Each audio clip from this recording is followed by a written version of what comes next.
Hey, so you know that you don't want to miss any episodes of 10 Minute Murder, and you want them the moment they're released.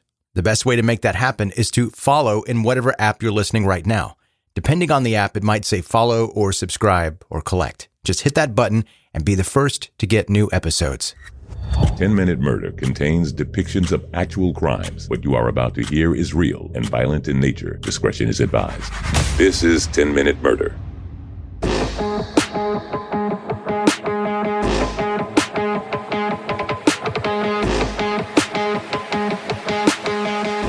Welcome to 10 Minute Murder, the brief and bingeable true crime podcast. My name is Joe. I'm the host, and thank you for being here. As I mentioned last episode, I'm adding a new thing to this podcast, a whole episode where I talk only about the cases that you send me, that you want me to talk about. The catch is, I'm not going to go through and fully research them. You need to include all the information, and I'll read your email on the podcast. I'll look it up to make sure you're sending me a legitimate story, and I'm not reading a case about the murder of Amanda Hug and Kiss or Bend Over. Although hearing about Hugh Jazz might be interesting. Anyway, tell me the story in an email with all the pertinent information, include your name at the end, and I'll read it here on an episode. Doesn't matter how long it is, so don't worry about that part. I get so many story submissions that I thought this would be a cool way to get as many of them in as I can. And I'll still do the main podcast episodes, obviously, where I do my own episodes. But if you'd like to submit one, you can email that to 10minutemurder@gmail.com. I'll put it in the show notes just in case you forget, but it's the number 10minutemurder@gmail.com. The story today is one that I normally try to avoid. I stick to cases that happen within our lifetime, or if it's really interesting, within our parents' lifetime. The murderer you're going to hear about was killing and eating people well before anyone we know was alive. Hamilton Howard Albert Fish was a cannibal, child rapist, and serial killer. He lived during the late 1800s and early 1900s and was known as Moon Maniac, the Boogeyman, the Werewolf of Wisteria, and the Brooklyn Vampire.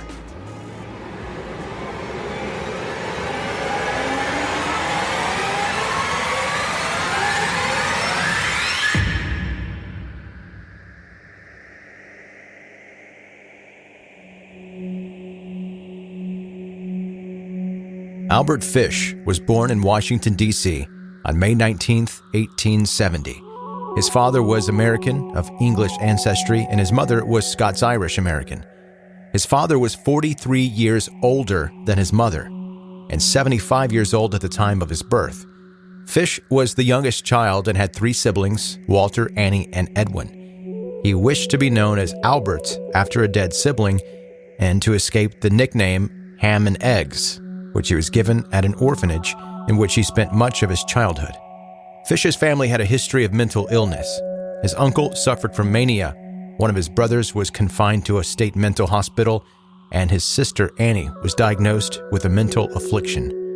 3 other relatives were diagnosed with mental illness, and his mother had oral and/or visual hallucinations. Oral meaning hearing, like she was probably hearing voices. Keep in mind that this wasn't too far removed from a time when doctors would come to your house and tell you that you had ghosts in your blood and you should do cocaine about it. Albert's father died in 1875 of a heart attack, mostly because he was old AF, and living to 80 even today is pretty good. After he died, Ham and Eggs was put into an orphanage by his mother. He later talked about the orphanage, saying, "I was there till nearly 9, and that's where I got started wrong. We were unmercifully whipped. I saw boys doing many things they should not have done." He was frequently abused in the orphanage and said that he began to enjoy the beatings. We all know I'm anti-kink shaming. That's well established, but he's a child, so this is not really okay. By 1880, Fish's mother had a government job and was able to remove Fish from the orphanage. In 1882, at age 12, he began a homosexual relationship with a telegraph boy. That boy introduced Fish to things like urolagnia, which is drinking urine, and coprophagia, which is eating excrement. I'm not one to talk, but also I am one to talk, and by this time, at just 12 years old, after the loving to be beaten and drinking pee sitch, there should have been a whole parade of red flags. Fish began visiting public baths, where he could just sit and vibe, watching other boys undress, and he spent a lot of his weekends on those visits. Throughout his life, he would write obscene letters to women whose names he acquired from classified advertising and matrimonial agencies. It's the modern-day equivalent to Snapchatting penis pictures to women he'd meet on Tinder. By 1890, Fish moved to New York City. He said at this point in his life, he was a prostitute and was raping young boys regularly. 8 years later, his mother arranged a marriage for him with Anna Mary Hoffman, who was 9 years younger. They would have 6 children: Albert, Anna, Gertrude, Eugene, John, and Henry Fish. He worked as a house painter and continued molesting children, mostly boys younger than age 6. He later talked about an incident where one of his of-age sex partners took him to a wax museum. Albert saw a bisection of a penis. After that, he became obsessed with sexual mutilation. Around 1910, Fish met a 19-year-old intellectually disabled man named Thomas Kedden. He took Kedden to where he was staying, and the two began a sadomasochistic relationship. It's not known if Fish forced him to do these things or not. After 10 days, Fish took Kedden to an old farmhouse and tortured him for 2 weeks. He eventually cut half his penis off, saying, "I shall never forget his scream or the look he gave me." He originally intended to kill Kedden, cut up his body, and take it home, but feared that the hot weather would draw attention to him. Instead, he poured peroxide over the wound, wrapped it in a Vaseline-covered handkerchief, left a $10 bill, and kissed Kedden goodbye, and he bounced. In 1917, his wife, for some reason, up and left him for another man. That man happened to be the handyman that was living with the Fish family. They took nearly everything from the house of value, but they left the kids behind for Albert to raise. At this point, like his mother, he began to hear voices. He believed that he was getting instructions from John the Apostle. Fish started sticking needles into his groin and stomach. He was later found to have at least 29 needles around his pelvic area that he stuck all the way in there and left them to stay. He also frequently smacked himself with a nail-studded paddle, and once inserted wool dripping with lighter fluid into his rectum and set it on fire. One semi-positive note to mention: Fish never physically attacked or abused his children, although he did encourage them and their friends to use that paddle on him, which is completely vile. Around this time, he began to wonder about cannibalism. He dipped his toes into that water by eating raw animal meat. He'd sometimes serve that to his children for dinner as well. By 1919, his depravity really ramped up. He preyed on mentally handicapped people or African Americans because he said these people would not be missed. He believed now that God was telling him to torture and sexually mutilate children. He had what he called his implements of hell: a meat cleaver, butcher knife, and handsaw. In May of 1928, 58-year-old Albert Fish saw a newspaper ad by Edward Budd looking for work. He arranged to visit the Budd family and was using it to scope out his plan to eventually murder him. When he returned for a second visit, his plan changed when he was introduced to Edward's younger sister, 10-year-old Grace. Fish lied to the family and said he had to attend his niece's birthday party and requested that Grace come with him. She left with Fish, but never returned. Strangely, another man was arrested for her disappearance. He was tried and found not guilty. In 1934, Fish wrote the Budd family an anonymous letter, detailing how he was the one that took Grace. He described how he choked her to death, cut her into small pieces, and spent the next 9 days eating her sweet and tender body. Those are his words, not mine.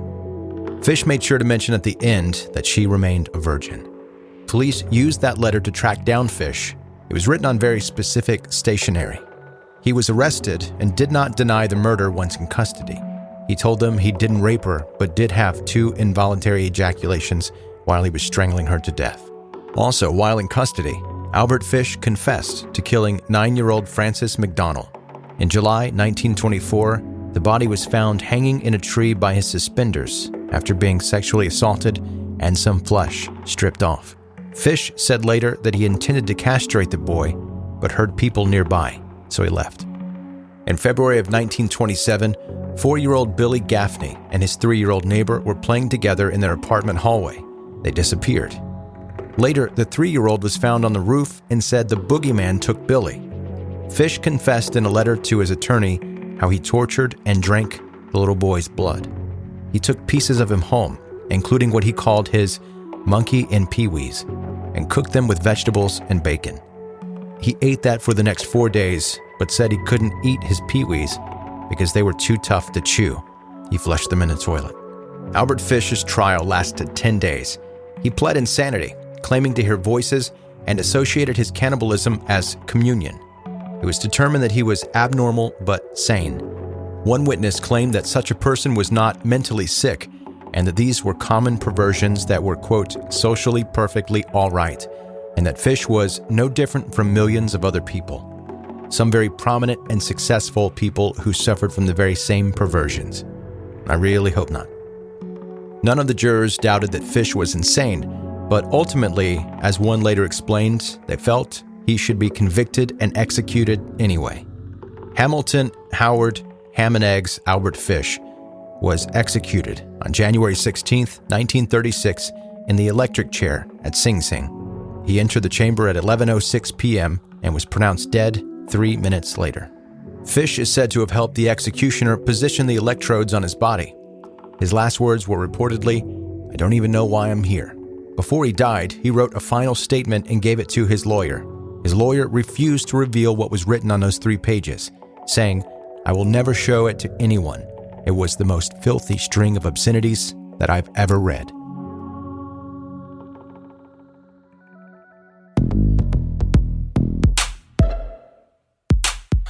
That's today's 10-Minute Murder, the brief and bingeable true crime podcast. Hey, thanks for listening today, and don't forget what I mentioned at the beginning of this episode. If you'd like for me to read your submitted story on this podcast, you can email it to 10minutemurder@gmail.com. Be sure to subscribe to this podcast wherever you are listening right now, and you'll never miss another episode. And if you have friends that are into brief true crime stories like this, tell them about 10-Minute Murder. Thanks for listening. Have a good night.